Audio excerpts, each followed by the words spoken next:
Allianz and Gramercy advisor and president of Queens College, Mohamed El-Erian, joins us now. Mohamed, great to have you with us. Thank you for having me. What is the concern here, that we are witnessing the beginning of a full-blown banking crisis where there are impacts of what's going on in Europe on the U.S. and vice versa?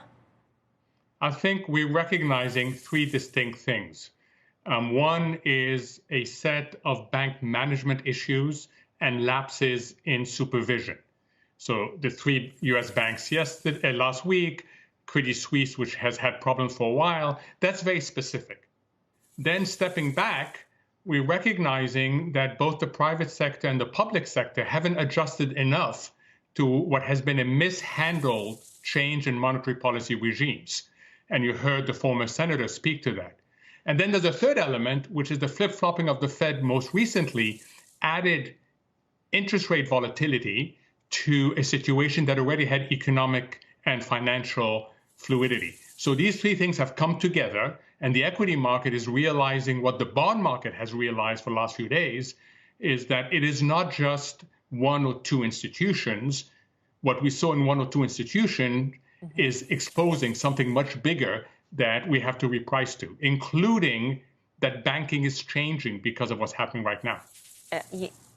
We don't know what we don't know, Mohamed, is what it feels like now, and that's kind of scary. I don't want to cause fear out there, but I mean, if you're saying that, the regulators don't know what's going on both here as well as in Europe, and there are all these risks embedded in the balance sheet, whether it be liquidity risks or interest rate risk or both, that's a cocktail for terrible losses. Yeah. So let's say what we shouldn't worry about. Our deposits are safe, and that is really important. It wasn't a particularly elegant way of doing it, but the good news is our deposits are safe. Second, the banks have a wide open window at the Fed where they can get liquidity.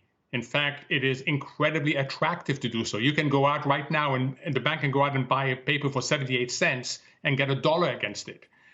So it is very generous to the banks. That's issue number two. But there is the bigger issue that we have driven monetary policy with pedal to the metal. We didn't slow it down in time, and then we slammed on the brakes.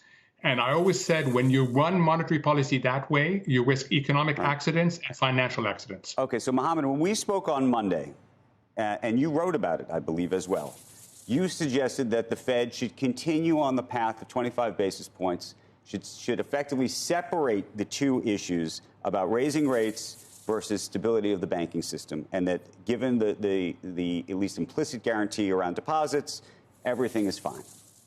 Does today and what's happening in Europe change that dynamic at all for you? No.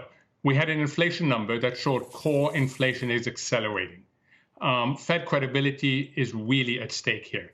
If you commingle the two things, financial stability and monetary policy in order to reduce inflation, if you commingle these two things too much, you will end up in the muddled middle.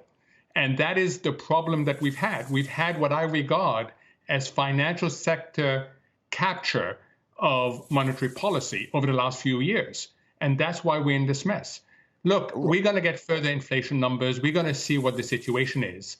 But if we did not have this mess, they should be hiking 50 basis points.